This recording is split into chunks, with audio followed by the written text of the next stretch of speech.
ये प्यार मोहब्बत आशिकी सब एक धोखा है, अभी भी पढ़ ले बेटा मौका है। सो गए तो फिर उन ख्वाबों का क्या होगा, सो गए तो फिर उन ख्वाबों का क्या होगा, जो दुनिया को देने हैं उन जवाबों का क्या होगा। नमस्कार दोस्तों, स्वागत है आप सभी का आपके अपने YouTube channel super concept classes में। देखिए आप लोगों का फरवरी से एग्जाम होने वाला है और सबसे बड़ी जो बात है आपको एग्जाम के पैटर्न को समझना है। अगर आप एग्जाम के पैटर्न को अच्छे तरीके से समझेंगे तभी आप एग्जाम अच्छे तरीके से दे पाएंगे। क्योंकि भाई होता है ना कि अगर हमें लड़ाई लड़ना है तो जो भी हमारे पास अस्त्र शस्त्र है उसे हमें चलाना आना चाहिए। तो वही बात है कि आपको एग्जाम के पैटर्न को समझना पड़ेगा। जब आप एग्जाम के पैटर्न को अच्छे तरीके से समझ लेंगे तो आपको हर एक चीज क्लियर हो जाएगा। यहां पर मैं आपको A to Z बताऊंगा और सबसे जो अधिकतर जो स्टूडेंट्स का भी जो क्वेश्चन है कि सर हमारा जो ऑब्जेक्टिव आएगा उसमें ऑप्शन रहेगा या फिर नहीं रहेगा, तो एक एक करके हर एक चीज को यहां पर मैं क्लियर कराऊंगा। टेंशन मत लो, बहुत ही जल्द लाइव क्लासेस भी मैं यूट्यूब में शुरू करूंगा। टाइम टेबल मैं आपको बहुत ही जल्द बता दूंगा, एकदम बेफिक्र रहो आप लोग, धाकड़ तैयारी होने वाला है। और मैं हमेशा एक ही बात बोलता हूं कि सो गए तो फिर उन ख्वाबों का क्या होगा। भाई आप ही आपको सोना नहीं है, अभी आपको जागना है और इस कदर आपको मेहनत करना है कि आपको दुनिया को दिखा देना है कि आप भी बहुत कुछ कर सकते हो, आप में भी बहुत जान है, बहुत हिम्मत है, आप भी बहुत कुछ कर सकते हो और ये चीज करके दिखा दो। देखो यहां पर हम लोग एग्जाम के पैटर्न को समझेंगे। आपका एग्जाम फरवरी में है, टेंशन मत लो। अभी से अगर आप तैयारी करोगे ना तो 1-2 महीना में भाई धाकड़ तैयारी आपका हो जाएगा। चलिए शुरू करते हैं, एक एक करके हर एक चीज को देखेंगे। अगर आप लोग हमारे चैनल पर पहली बार आए हैं तो चैनल को सब्सक्राइब कर लीजिए, साथ ही साथ बेल के आइकन को प्रेस कर दीजिए। जितना हो सके वीडियो को शेयर करें क्योंकि आगे भाई आपको हर एक चीज इसी चैनल के माध्यम से कराया जाएगा। यहां पर मैं आपको जो एग्जाम का पैटर्न बताने वाला हूं, क्लास 10th का भी बताऊंगा, 12th का भी बताऊंगा। ठीक है, आप चाहे 12th में आर्ट्स से हो, साइंस से हो, कोई मैटर नहीं करेगा, कॉमर्स से हो, कोई दिक्कत नहीं है। हर एक क्लास का यहां पर मैं आपको बताने वाला हूं, अच्छे तरीके से आप लोग समझ लो। चलो एक एक करके पहले कुछ क्वेश्चंस लेते हैं जो आप लोगों का अभी मैक्सिमम पूछा जाने वाला जो क्वेश्चन है। देखो सबसे फर्स्ट जो क्वेश्चन है भाई कि ऑब्जेक्टिव में ऑप्शन रहेगा या नहीं रहेगा। सबसे बड़ा क्वेश्चन हर एक स्टूडेंट्स के माइंड में चल रहा है कि सर बोल दिया है ना 30% ऑब्जेक्टिव होगा। सर 30% ऑब्जेक्टिव बोला है, सर ऑब्जेक्टिव में हमारा ऑप्शन रहेगा या फिर नहीं रहेगा। देखो भाई ऑब्जेक्टिव माने हुई, ऑब्जेक्टिव मतलब ही होता है कि उसमें आपका ऑप्शन रहेगा।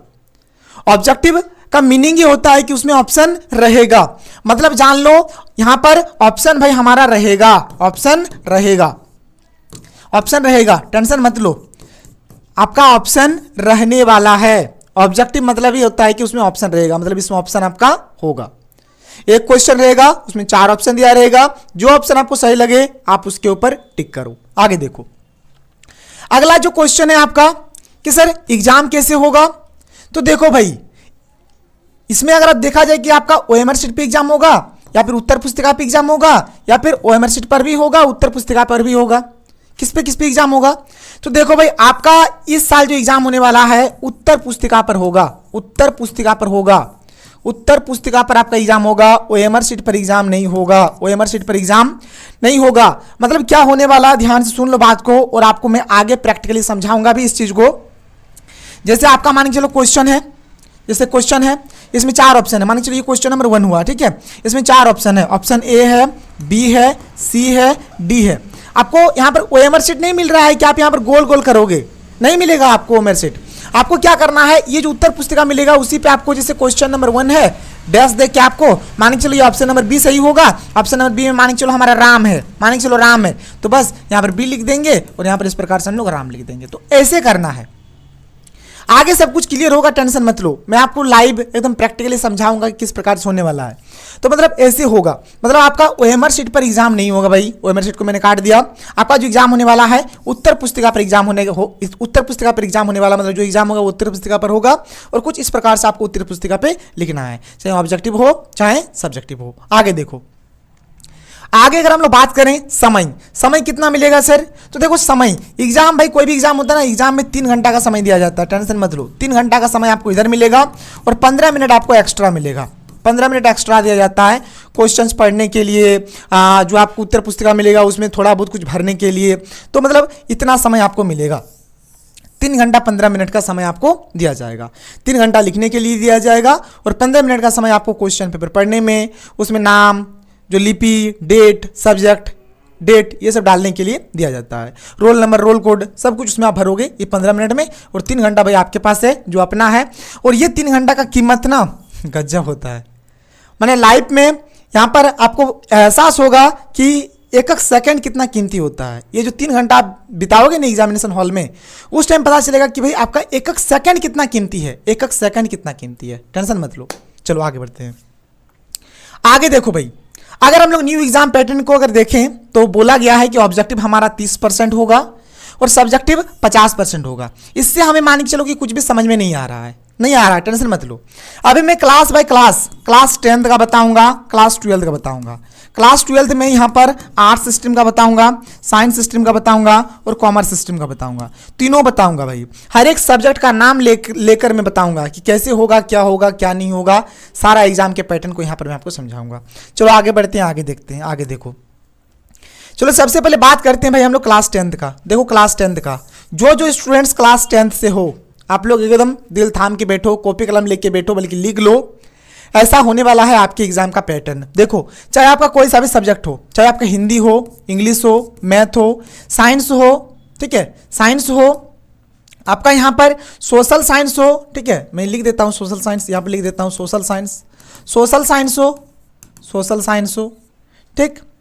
चाहे आपका यहाँ पर एडिशनल में कोई भी हो, संस्कृत हो, उर्दू हो, होम साइंस हो, बंगाली हो, कोई सा भी सब्जेक्ट हो, कोई सा भी सब्जेक्ट हो।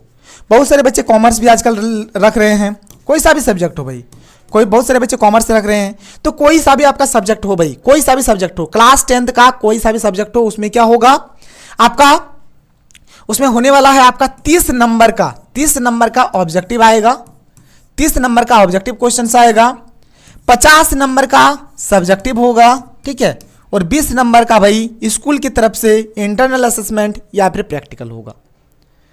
क्लास 10th का आपके पास कोई सा भी सब्जेक्ट हो, आप किसी भी सब्जेक्ट का बात कर लो, उसमें आपका ऑब्जेक्टिव 30 नंबर का होगा, सब्जेक्टिव 50 नंबर का होगा, इंटरनल असेसमेंट और प्रैक्टिकल आपका 20 नंबर का होगा। तो ये हो गया हमारा क्लास 10th का। देख लो, क्लास 10th का एग्जाम पैटर्न कुछ ऐसे होगा। अब बात को समझो ध्यान से, यहाँ पे इस चीज को देखो, ये जो ऑब्जेक्टिव ये जो 30 नंबर का होगा ना, मतलब इसमें क्या होगा, 30 ठो क्वेश्चन रहेगा, 30 ठो क्वेश्चन रहेगा, 30 क्वेश्चन 30 नंबर, एक क्वेश्चन 1 नंबर, एक क्वेश्चन में आपको 1 नंबर दिया जाएगा और सारा क्वेश्चन में आपको ऑप्शन मिलेगा। और मैं आपको तरीका बताऊंगा आगे, एकदम लाइव बताऊंगा, टेंशन मत लो। और ये तरीका होगा, आप ऐसे करोगे, आप कर लोगे, कोई दिक्कत नहीं है। तो क्लास 10th वाला आप समझ गए, 30 नंबर का ऑब्जेक्टिव होगा, 50 नंबर का सब्जेक्टिव होगा और 20 नंबर का इंटरनल असेसमेंट या फिर प्रैक्टिकल होगा। अब हम लोग बात करेंगे आगे क्लास 12th का, बात करेंगे क्लास 12th का। लेकिन क्लास 12th का जानने से पहले आप यहां पर कुछ चीजों को जानो। देखो क्लास 12th में हमारा 2 टाइप का सब्जेक्ट होता है, एक हमारा होता है प्रैक्टिकल वाला सब्जेक्ट और एक होता है नॉन प्रैक्टिकल वाला सब्जेक्ट। आप यहाँ पर कोई भी स्ट्रीम से हो, आर्ट्स से हो, साइंस से हो या फिर कॉमर्स से हो, कोई दिक्कत नहीं है। वीडियो को पूरा देखो, ध्यान से समझो, ध्यान से जानो। देखो, एक सब्जेक्ट होगा हमारा नॉन प्रैक्टिकल का। नॉन प्रैक्टिकल मतलब होता है कि जिसमें प्रैक्टिकल नहीं है। नॉन प्रैक्टिकल मतलब क्या होता है कि जिसमें प्रैक्टिकल हमारा नहीं है। तो ऐसा सब्जेक्ट जिसमें प्रैक्टिकल नहीं है, तो देखो इंग्लिश, चाहे इंग्लिश कोर हो चाहे इंग्लिश इलेक्टिव हो भाई, उसमें प्रैक्टिकल नहीं होता है। फिर देखो हिंदी, हिंदी कोर हो चाहे हिंदी इलेक्टिव हो, इसमें प्रैक्टिकल हमारा नहीं होता है। फिर देखो इकोनॉमिक्स, इसमें प्रैक्टिकल नहीं होता है। पॉलिटिकल साइंस, इसमें प्रैक्टिकल नहीं होता है। मैथ, सोशोलॉजी, ये सब में प्रैक्टिकल नहीं होता है। ईटीसी लिख दिया है भाई, मतलब और बहुत सारे सब्जेक्ट होंगे जिसमें प्रैक्टिकल नहीं होता है, आपको भी पता है। तो जिसमें प्रैक्टिकल नहीं होता है उसको बोलेंगे नॉन प्रैक्टिकल। जिसमें प्रैक्टिकल होता है, जैसे केमिस्ट्री, केमिस्ट्री में प्रैक्टिकल होता है। जैसे फिजिक्स, फिजिक्स में प्रैक्टिकल होता है। जैसे ज्योग्राफी, ज्योग्राफी में हमारा प्रैक्टिकल होता है। जैसे कंप्यूटर साइंस, कंप्यूटर साइंस में हमारा प्रैक्टिकल होता है। तो वैसे सब्जेक्ट जिसमें प्रैक्टिकल होता है उसको हमने एक साइड में रखा है, और वैसे सब्जेक्ट जिसमें प्रैक्टिकल नहीं होता है उसको हमने एक साइड में रखा है। चाहे आप किसी भी स्ट्रीम से हो, आप देख लो। आगे देखो, देखो ऐसा सब्जेक्ट जिसमें आपका क्या होता है, प्रैक्टिकल नहीं होता है, मतलब नॉन प्रैक्टिकल वाला सब्जेक्ट, नॉन प्रैक्टिकल वाला सब्जेक्ट जिसमें आपका प्रैक्टिकल नहीं होता है भाई, उसका हम लोग यहां पर बात करते हैं, उसका बात करते हैं। देखो जिसमें प्रैक्टिकल नहीं है उसमें इस साल का बात मैं कर रहा हूं। इस साल का देखो, पहले का मत देखो, इस साल का मैं बात कर रहा हूं, न्यू पैटर्न का बात कर रहा हूं, जो कि 2024 में हमारा जो एग्जाम होगा उस पैटर्न का मैं बात कर रहा हूं। तो नॉन प्रैक्टिकल वाला में क्या होगा भाई, जैसे क्लास 10th में है वैसे ही होगा, ठीक है, जैसे क्लास 10th में है वैसे ही होगा। मतलब 30 नंबर का हमारा ऑब्जेक्टिव होगा, 30 नंबर का ऑब्जेक्टिव होगा, 50 नंबर का सब्जेक्टिव होगा और 20 नंबर का इंटरनल असेसमेंट होगा। देख लो, इसको अच्छे से देख लो, जान लो, समझ लो। वैसे सब्जेक्ट जिसमें हमारा प्रैक्टिकल नहीं है, जो नॉन प्रैक्टिकल वाला सब्जेक्ट है, उसमें क्या होगा, ऑब्जेक्टिव 30 नंबर का होगा, सब्जेक्टिव 50 नंबर का होगा और इंटरनल असेसमेंट 20 नंबर का होगा। खोपड़े में घुसा लो, मतलब जैसे क्लास 10th वाला है वैसे ही हमारा क्लास 12th नॉन प्रैक्टिकल वाला का होगा, मतलब 30 50 20, 30 50 20, ये हुआ इसका पैटर्न। ठीक है, आगे बढ़े, आगे देखो, ये बात क्लियर हो रहा है। जो नॉन प्रैक्टिकल वाला सब्जेक्ट है उसमें 30 नंबर का ऑब्जेक्टिव, 50 नंबर का सब्जेक्टिव और 20 नंबर का इंटरनल असेसमेंट। आगे देख लो, आगे देखो, वैसा सब्जेक्ट जिसमें हमारा प्रैक्टिकल होता है, प्रैक्टिकल वाला का बात करते हैं भाई, प्रैक्टिकल वाला का बात करते हैं। देखो, अगर यहां पर अगर हम लोग एक चीज को देखें, प्रैक्टिकल वाला में अगर एक चीज देखें तो जो नोटिस आया है ना, जो नोटिस आया है उसमें मतलब ऐसा कुछ प्रैक्टिकल के बारे में कुछ भी लिखा हुआ नहीं है, कुछ भी लिखा हुआ नहीं है। लेकिन जहां तक मुझे लगता है कि कुछ इस प्रकार से होगा, जो मैं आपको यहां पर समझा दूंगा, टेंशन आप लोग मत लो। कुछ इस प्रकार का हो सकता है, जो चीज़ को मैं यहां पर मैं आपको समझाऊंगा, क्योंकि इसको लेकर कोई नोटिस जारी नहीं हुआ है, लेकिन हाँ ये ऐसा ही होगा। देखो भाई, अगर मैं बात करूं पहले का, ठीक है, पहले का अगर मैं नॉन प्रैक्टिकल का बात करूं ना, नॉन प्रैक्टिकल का बात करूं, नॉन प्रैक्टिकल का अगर मैं बात करूं, जो पहले हमारा होता था पहले, ठीक है, तो देखो नॉन प्रैक्टिकल में पहले क्या होता था, 40 नंबर का ऑब्जेक्टिव होता था। मतलब एक्चुअल में अगर ऐसे देखो, आप ऐसे देखो, नॉन प्रैक्टिकल में पहले क्या होता था, देखो थ्योरी होता था, थ्योरी होता था 80 नंबर का और इंटरनल असेसमेंट होता था 20 नंबर का, ये ऐसे होता था। और ये जो थ्योरी 80 नंबर का होता था, ये जो थ्योरी 80 नंबर का होता था, इसमें हमारा 40 नंबर का ऑब्जेक्टिव होता था और 40 नंबर का सब्जेक्टिव होता था। 40 का ऑब्जेक्टिव होता था, दिख रहा है, और 40 का सब्जेक्टिव होता है। ठीक है, ये पहले नॉन प्रैक्टिकल वाला में ऐसा होता था। प्रैक्टिकल वाला में पहले कैसा होता था, प्रैक्टिकल वाला में पहले कैसा होता था, आप इस चीज को भी जान लो। इसमें पहले क्या होता था, 30 नंबर का प्रैक्टिकल होता था। देखो, इसमें इंटरनल असेसमेंट नहीं होता है, जो प्रैक्टिकल वाला है उसमें इंटरनल असेसमेंट नहीं होता है। इसमें 30 नंबर का प्रैक्टिकल होता था पहले और 70 नंबर का थ्योरी होता था, 70 नंबर का थ्योरी होता था। और 70 नंबर में 35 नंबर का हमारा ऑब्जेक्टिव होता था और 35 नंबर का सब्जेक्टिव होता था, यानी कि आधा आधा, यानी कि आधा आधा होता था। ये पहले होता था। लेकिन देखो, इसको लेकर कोई ऐसा मतलब स्पेशल उसमें कुछ बोला नहीं गया है, लेकिन एक अनुमान अगर लगाया जाए तो ये कुछ इस प्रकार से हो सकता है। जो क्लास 12 में जो प्रैक्टिकल वाला जो भी है, जो प्रैक्टिकल वाला है, ठीक है, जो भी प्रैक्टिकल वाला है उसको लेकर देखो, जो भी प्रैक्टिकल वाला है ना उसको लेकर अगर देखा जाए तो देख लो इसमें क्या है। तो उसमें देखो प्रैक्टिकल जो है, ठीक है, प्रैक्टिकल जो है, 1 मिनट थोड़ा मिसप्रिंट है, ठीक है, जो प्रैक्टिकल है, प्रैक्टिकल हो जाएगा आपका 30 नंबर का, क्योंकि देखो भाई प्रैक्टिकल में तो बदलाव होगा नहीं। 20 नंबर का उधर इंटरनल असेसमेंट था तो 20 नंबर का ही हो रहा है, तो 30 नंबर का ये प्रैक्टिकल है तो 30 नंबर का प्रैक्टिकल होगा ही। जहां तक मुझे लगता है कि इसमें आपका ऑब्जेक्टिव अब 30 नंबर का पूछा जाएगा और सब्जेक्टिव अब आपका 40 नंबर का पूछा जाएगा। तो कुछ इस प्रकार का होगा आपका, देख लो। क्लास 12 जो प्रैक्टिकल वाला जो सब्जेक्ट है उसमें क्या होगा भाई, 30 नंबर का प्रैक्टिकल होगा, 30 नंबर का हमारा ऑब्जेक्टिव होगा और 40 नंबर का हमारा यहाँ पर सब्जेक्टिव होगा। तो कुछ इस प्रकार से हमारा ये चीज होने वाला है। तो यहां पर देखो, मैंने आपको कंप्लीट एग्जाम के पैटर्न को समझाया, आप लोग एग्जाम के पैटर्न को समझ भी गए होंगे। अब देखो भाई, मैंने शुरू में ही बोला है भाई कि ये प्यार मोहब्बत आशिकी सब एक धोखा है, अभी भी पढ़ ले बेटा मौका है। तो आपको दुनियादारी से मतलब नहीं रखना है, पढ़ाई पे फोकस करना है, अच्छे तरीके से पढ़ाई करो, अच्छा रिजल्ट करो, तभी आप कुछ कर पाओगे, नहीं तो कुछ भी नहीं कर पाओगे। क्योंकि आगे आपको बहुत सारा कंपटीशन देना है। 10th में हो तो आप पॉलिटेक्निक आकांक्षा दोगे, आगे आप क्लास 11 12 में पढ़ोगे। अगर आप 12th में हो फिर आगे आप ग्रेजुएशन करोगे या CUT का एग्जाम दोगे, कंपटीशन तैयारी करोगे।